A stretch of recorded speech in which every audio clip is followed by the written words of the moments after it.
Tem um fundo imobiliário que acaba de anunciar a sua nova emissão de cotas, mas talvez a sua corretora não queira que você saiba dessa emissão. Quer entender o que está por trás disso? Então vem comigo.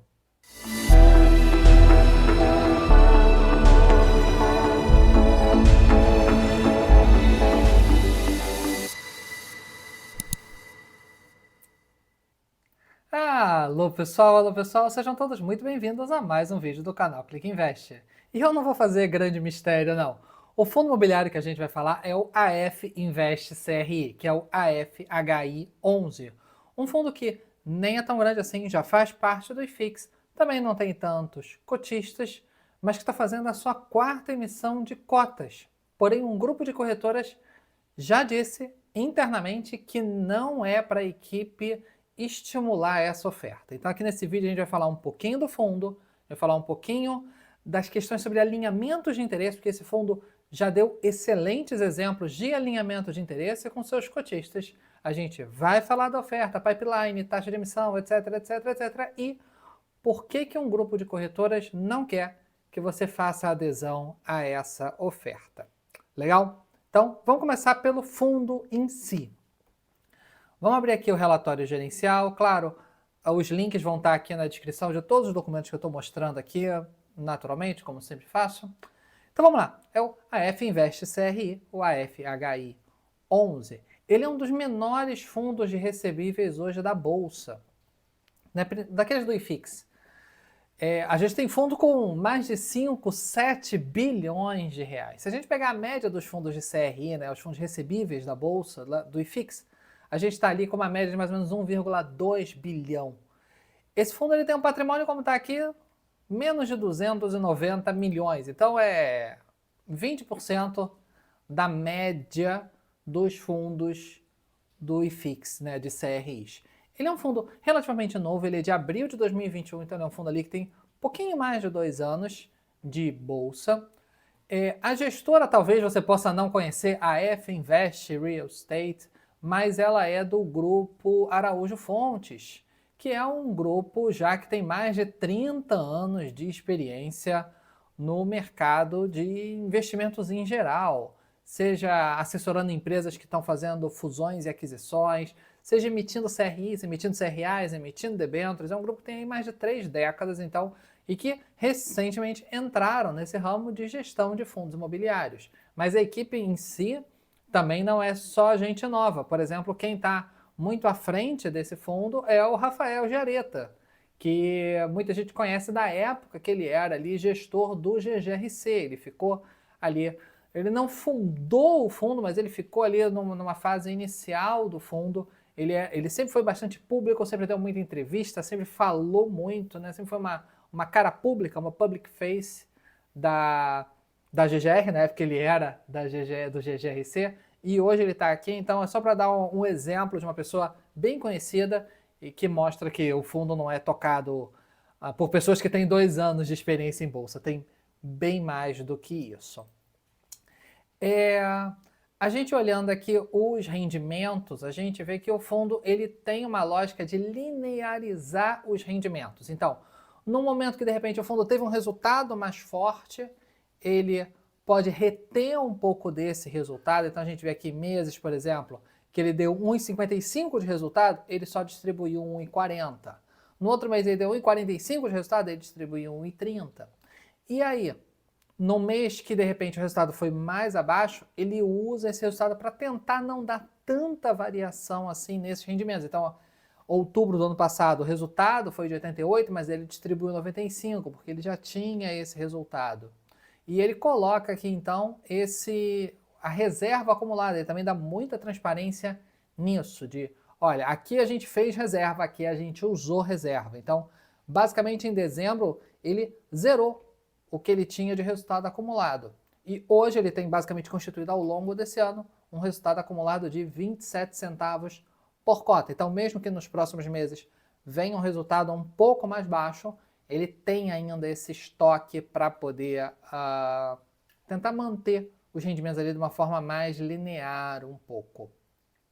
Ele é um fundo de gestão ativa, ele vende CRIs que tem na sua carteira, ele não é um fundo que vai carregar um CRI por toda a vida daquele CRI, não. Se surgir uma oportunidade de vender num preço legal ou de vender para alocar numa operação mais interessante, o fundo faz essa movimentação. E aqui o fundo hoje ele tem um valorzinho em caixa ali, cerca de 20 milhões, 19 milhões, tem aqui mais embaixo no relatório, e ele tem operações em esteira para alocar 18,5, basicamente zerar esse caixa, isso sem contar o pipeline da oferta que a gente vai olhar também. Aqui ele dá então todo o detalhamento das receitas e despesas, o resultado e o rendimento, então dá para ver aqui mais no detalhe aquele negócio de que, teve um rendimento a mais, guarda um pouquinho, teve um resultado um pouquinho menor, gasta um pouco da reserva. Aqui tem o histórico de cotistas, o valor patrimonial dele deu uma boa subida nos últimos meses, isso acontece pela própria mecânica de precificação dos papéis que ele tem em carteira. Então, no momento em que a perspectiva do mercado, que a gente chama de juros futuros, é de queda da taxa de juros, isso valoriza os papéis, assim como valoriza, por exemplo, uma NTNB, né, um título Tesouro IPCA. Então, isso faz com que o valor patrimonial suba, cresça. Já num cenário onde a tendência de juros é subir a taxa, isso deprime o valor patrimonial, então isso aconteceu no fundo, vou até botar minha câmera aqui para o outro lado para facilitar, onde o valor patrimonial vem subindo aqui nos últimos meses. Aqui então ele tem toda a carteira do fundo, são 2 páginas de CRI, com o nome do devedor, qual é o segmento, o tipo de risco, o código, né, dentro da CETIP, se ele é de série única, mezanino, sênior, júnior, quem é a securitizadora, qual é a taxa, qual é o vencimento, o quanto do fundo está alocado naquela operação. Aqui o fundo ele parece bastante diversificado, né? Nenhum título aqui é muito mais do que 5%, mas na verdade ele tem algumas operações são desdobradas em vários CRIs, então na verdade se a gente organizar isso aqui por devedor, ele é um pouquinho mais concentrado do que essa planilha num primeiro olhar dá a entender. E aqui a duration, que é o prazo médio das parcelas. Tem toda a explicação aqui. Aqui ele dá uma sumarizada, dá uma resumida nos indexadores, mas aqui embaixo tem um gráfico que está até melhor. Hoje o fundo ele tem então quase 70% alocado em IPCA e 30% em CDI. Ele é uma proporção de 2 para 1. Ele, ao longo da história dele, ele sempre teve um pouco mais de IPCA, às vezes percentual até um pouco mais agressivo, às vezes um percentual mais equilibrado, mas ele sempre teve essa lógica mais IPCA do que CDI, mas sempre tentando manter uma mescla. Hoje ele tem, né, o 93% do patrimônio dele está alocado em CRI, tem 6% em caixa, que está aqui em 19,9 milhões, 20 milhões, e 0,36 em um FII, basicamente nada. Aqui está por tipo de risco, então 58% é risco pulverizado, a gente está falando de operações de loteamento, incorporações, financiamentos, etc. E ele tem um perfil middle risk, ou seja, ele não é nem high grade nem high yield, ele tem um pouquinho de cada um, também ali numa proporção de 2 para 1, favorecendo o high grade. Então ele seria um middle risk puxado para uma operação mais high grade. Lembrando que essa classificação de high grade e high yield, ela é feita pela própria gestora, não existe uma régua oficial, então isso pode mudar um pouquinho de gestora para gestora. Aqui então a gente tem a alocação do fundo por segmentos, então ele tem 43% alocado em operações de incorporação e 20% de varejo essencial. Já está falando de supermercados, né, hortifruti, esse tipo de coisa. Ele é diversificado também em securitizadoras, então ele não fica fechado de que, só trabalho com uma securitizadora ou tenho uma preferência por tal securitizadora. Não, ele trabalha bem dividido isso. E a maioria dos CRIs dele são de série única, não tem esse negócio de júnior, sênior, mezanino, etc. Tem alguma coisinha, mas é pequena, o grosso é série única mesmo. E aqui tem o detalhamento de todas as operações, inclusive se você clica aqui embaixo em visualizar a operação, isso vai direto para o site do fundo, o fundo tem um site próprio, e que tem ainda mais detalhes de toda a estruturação dessa operação. Inclusive aqui a gente vê que algumas operações aparece quebrado em 3, às vezes até 4 operações diferentes. A gente vê aqui, ó, Infinita Life, dividida em 3. Aqui da Oba, né, do Hortifruti, são 4 séries separadas. Por que que isso às vezes acontece? Isso pode acontecer, tem alguns motivos, claro, cada operação aqui tem uma história diferente, mas pode ser, por exemplo, operações que foram liberadas, como a gente chama no mercado, trancheadas, ou seja, em parcelas. Então, por exemplo, é um empreendimento que está em construção, então faz-se um CRI ali de um valor parcial para dar início à obra, depois quando a obra avança ou as vendas começam a acontecer, libera-se uma nova parcela e uma nova, então cada uma tem uma regra diferente, foi liberada numa data, tem um cronograma diferente, então são tranches diferentes, então, por isso essa operação às vezes ela é desdobrada em várias, às vezes pode ser ligado a imóveis diferentes, por exemplo, esses da Oba, cada uma tem um imóvel diferente como garantia, então em vez de fazer uma grande operação botando todos os imóveis no mesmo balaio, você quebra isso em várias operações menores, também pode acontecer. Às vezes você pode ter uma operação que foi dividida em duas, para ter uma parte ligada ao CDI, outra ligada ao IPCA, também pode acontecer. Você pode ter operações onde uma pode ser pré-paga com antecedência, e a outra, se o devedor quiser pré-pagar, ele tem que pagar uma multa, então você negocia ali quanto vai ter multa de pré-pagamento, quanto não vai ter. Então, muitas vezes isso leva com que uma operação acabe sendo desdobrada em 2, 3, às vezes até mais tranches, e por isso está lançada aqui como diferentes operações aqui no relatório, né? Por exemplo, Vitacom aqui, 1, 2, 3, 4, e por aí vai. Então assim, isso já dá uma boa ideia do que é o fundo. E aqui eu preciso destacar aqui e parabenizar a gestora por algumas questões sobre alinhamentos de interesse que ela vem mostrando ao longo desses 2 anos de bolsa.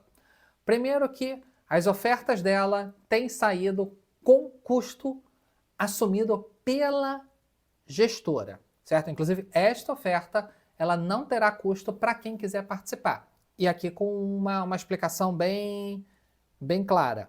A gente tem fundos que às vezes fazem emissão. O grosso, né, o padrão, o habitual é que quem está participando da oferta pague os custos. Então a oferta é o valor de R$100 que vai para o fundo, mais R$3 de taxa de emissão, por exemplo. Existem algumas operações em que às vezes quem está aportando não tem custo, mas o fundo está pagando esse custo. Então, na verdade, está comendo do rendimento do fundo, né, que seria para todos os cotistas. Isso está sendo usado para bancar os custos da oferta. Aqui no caso não é nenhuma dessas duas hipóteses. A própria gestora, a própria AF, né, que é a gestora do Grupo Araújo Fontes, está bancando este custo. Isso não aconteceu na segunda emissão, aconteceu na terceira e agora está acontecendo na quarta emissão. Todo o custo está sendo bancado pela gestora. E isso quer dizer que ela está trabalhando algum tempo de graça na prática. Por quê? Por exemplo, fiz aqui o exemplo. Essa oferta ela tem o valor ali base para 60 milhões. E a taxa de gestão que a gestora cobra é de 0,8% ao ano sobre o valor de mercado. O que já é até abaixo, a gente vê muita gestora cobrando 1% ali, um pouquinho mais, etc. Ela cobra 0,8%, já cobra ali na parte baixa dos custos de gestão. Então, sobre esses 60 milhões novos, ela, claro, tem um fundo maior para gerir, ela tem direito a uma taxa de gestão maior. 0,8% ao ano de 60 milhões dá ali um custo então de R$480 mil por ano que o fundo passa a ter a mais, porque também é um fundo maior, a gestora cobra mais, porque está gerindo maior patrimônio. Agora, para fazer essa oferta de 60 milhões, vamos colocar ali uma taxa de 2%, 2,5% da oferta? Então, essa seria uma oferta que teria um custo ali de mais ou menos de 1,5 milhão a 2 milhões. Seria o que geralmente a gente vê de custos de oferta, né? 2,5%, 3%, 3,5% às vezes do custo. Estou colocando até na parte baixa da banda.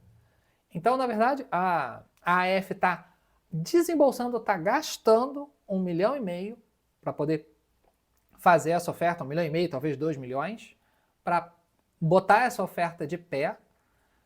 Quem está participando da oferta não vai gastar nada, e a gestora só vai recuperar essa taxa de gestão, em taxa de gestão, esse valor que ela abriu mão em 3 anos. A gente está falando de 500 mil por ano, 1,5 milhão. A gente está falando de 3, talvez 4 anos. Isso é um baita de um alinhamento. A gestora botar na frente um dinheiro que ela só vai recuperar daqui a 4 anos, 3 anos que seja. E também, outra coisa sobre alinhamento de interesse, a gestora abriu mão da sua taxa de performance. Esse fundo tinha taxa de performance, que também nem era tão fácil assim de alcançar na regra que existia, mas há algum tempo a gestora abriu mão, e não foi por um certo tempo, como muitas vezes a gente vê gestoras que, não, a gente vai abrir mão da nossa taxa de performance por 6 meses, por 12 meses, a gente vai abrir mão de parte da nossa taxa de gestão por 6 meses, 12 meses. Não. A gestora, ela abriu mão totalmente da sua taxa de gestão da sua taxa de performance, desculpa, de maneira permanente. O que isso quer dizer? Se ela quiser lá na frente colocar isso de volta, ela vai ter que chamar a assembleia e fazer uma mudança de regulamento. Então, o que seria extremamente difícil. Então, não foi que abriu mão, não foi uma renúncia temporária. Bom, dito isso sobre o fundo, dito isso sobre a gestora, agora vamos falar da oferta em si. Bom, a oferta ela é para captar, então, 60 milhões. Vou até abrir aqui o documento oficial, só para poder mostrar aqui para vocês. Então, tá aqui.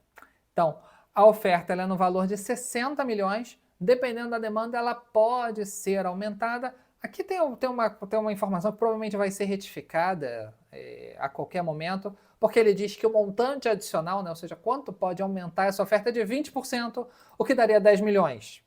Não é 12. Então, provavelmente, ou vai vir uma retificação dizendo que, na verdade, o montante adicional é de 12, então ela fica de 60, podendo ir a 72 milhões, ou então vão alterar esse 20% e deixa de ser 20%, vira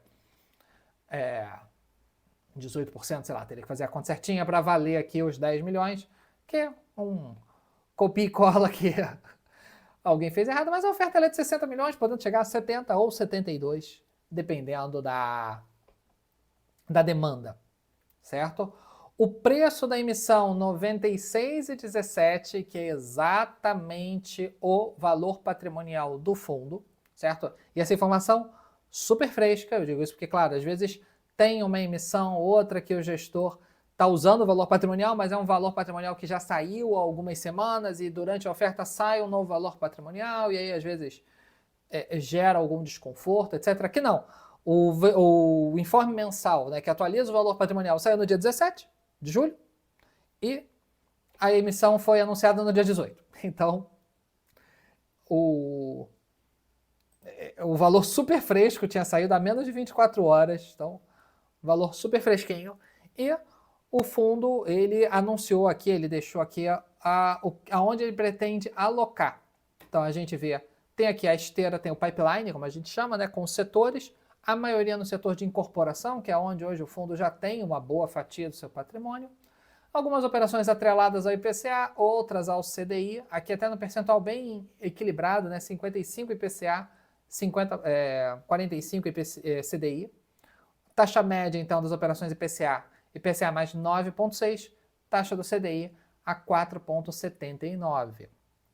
Essa é uma oferta restrita, então ela é só para investidores qualificados, mas os cotistas têm direito de preferência e a gestora aqui botou todos os direitos de preferência que a gente geralmente vê no mercado. Então você tem o direito de preferência tradicional, digamos assim, né? Ou seja, que é só a proporção ali entre o número de cotas novas e o número de cotas já existente, então tá aqui. Valor de proporção de 20,66% e quebradinhos. Só que aqui é um aviso, a data base desse direito de preferência será dia 21, ou seja, amanhã, né? Esse vídeo está saindo no dia 20 pela manhã, então se você quiser aumentar a quantidade de direitos de preferência que você tem direito, se você é cotista, ou se você não é cotista e quer ser cotista para pegar esses direitos de preferência, você pode fazê-lo comprando cotas entre hoje e amanhã, porque o cálculo só vai ser feito na noite de sexta-feira. Então, tudo que você comprar até amanhã, dia 21, está valendo. E o fundo ainda vai dar direito de sobras, ou seja, se você exercer seus direitos de preferência, você depois vai ter novos direitos de preferência, chamado direito de sobras, ou segunda rodada do direito de preferências, para poder subscrever. E ainda você vai ter um montante adicional, ou seja, você ainda pode falar para sua corretora, além de exercer o meu direito de sobras, eu ainda quero participar com mais R$ 1.000, R$ 2.000, R$ 5.000, R$ 10.000, o que seja. Lembrando que direito de preferência e sobras não tem rateio, tudo que você botar ali, que você clicar ali no aplicativo da sua corretora, que você mandar no e-mail, vai ser executado. E o montante adicional pode eventualmente ter rateio, mas só se tiver muita procura. Então é bastante improvável, é muito raro a gente ter rateio no montante adicional. Depois essa oferta vai aí para os investidores profissionais, né? Cronograma da oferta. Então a gente tem a data de identificação dos cotistas do direito de preferência, dia 21, amanhã, como eu mencionei. O exercício, né, você pode exercer o seu direito de preferência do dia 25/7 a 4/8. Esse valor é debitado da sua conta no dia 7/8. A partir do dia 9, você passa a ter direito a exercer os seus direitos de sobra, se você exercer o seu direito de preferência. Você tem até o dia 14, você tem ali 6 dias, né, para poder exercer. E o valor debita da sua conta no dia 21. E no dia 22 encerra a oferta. Então, uma oferta rapidinha para correr ali em 30 dias, como é uma oferta normal uma oferta restrita. E agora vem a questão, por que talvez a sua corretora não queira que você saiba dessa oferta? Então vamos nessa. A sua corretora, quando você participa de uma oferta, seja corretora independente, seja corretora ligada a um banco, o que seja, ela recebe uma comissão por essa participação, por você estar exercendo o seu direito de preferência ou por você estar participando da oferta mesmo, o que seja, ela ganha uma comissão.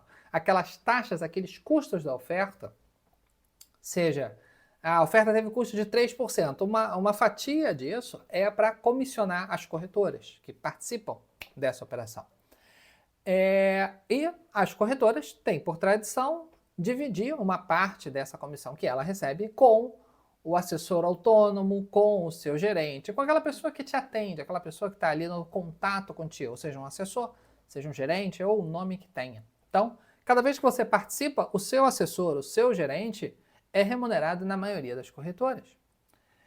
E um grupo de corretoras, claro que quem me passou isso me passou em off, então obviamente não vou aqui dar muitos detalhes de quem me falou, mas é uma pessoa de dentro, disse que um grupo de corretoras já comunicou para a sua equipe que elas não vão pagar comissão.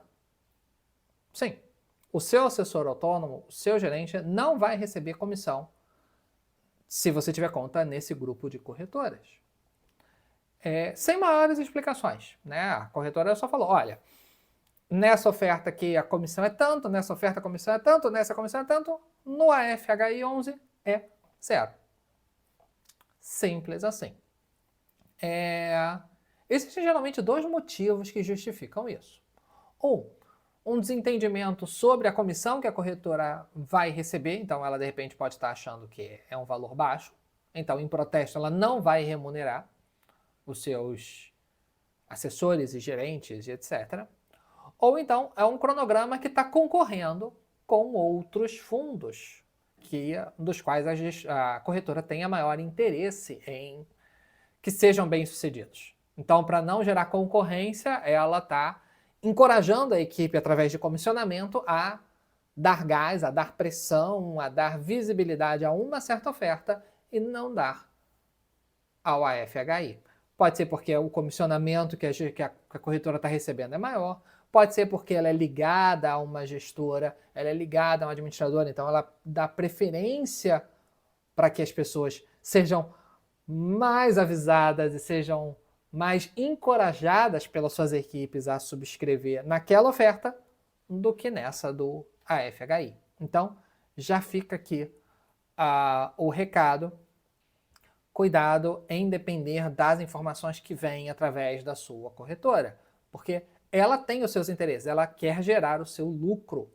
Então, às vezes ela pode te encorajar a uma operação que para ela seja mais lucrativa do que para outra, ainda que de repente você tivesse uma preferência diferente. Então é sempre bom acompanhar as informações oficiais, certo? Porque você pode entrar nos sites das gestoras dos fundos imobiliários e pedir para receber por e-mail. Existem 1000 formas de você ter acesso à informação direta e depender menos da sua corretora, exatamente porque a sua corretora pode estar com um interesse diverso do seu. E agora eu quero saber de você. Você é cotista do fundo? Você já conhecia o fundo? Não conhecia? Conheceu agora? Vai participar da oferta? Não vai? Tem alguma dúvida? Claro, coloca aqui nos comentários que a gente bate esse papo. Adoro conversar com vocês nos comentários. Se você gostou do vídeo, por favor, não esqueça de deixar aquele like. Isso me ajuda a entender se você gostou desse conteúdo ou não, para eu poder balizar os meus próximos conteúdos. Se você acha que mais pessoas precisam ser avisadas dessa oferta, já que talvez as corretoras não estejam avisando, não esqueça de compartilhar ali naquele grupinho de WhatsApp de investimentos que eu sei que você tem. E se você quiser ficar bem informado dos próximos vídeos aqui do canal, não esqueça de se inscrever e ativar o sininho de notificações que aí o YouTube te avisa sempre que tiver um vídeo novo para você acompanhar aqui. Quer ver mais vídeo aqui do canal? Quer aprender mais sobre fundos imobiliários? Vou deixar mais 2 vídeos aqui do lado para você seguir aí a sua maratona de estudos. Tá bom, pessoal? Espero que tenham gostado, um forte abraço e até a próxima. Tchau, tchau!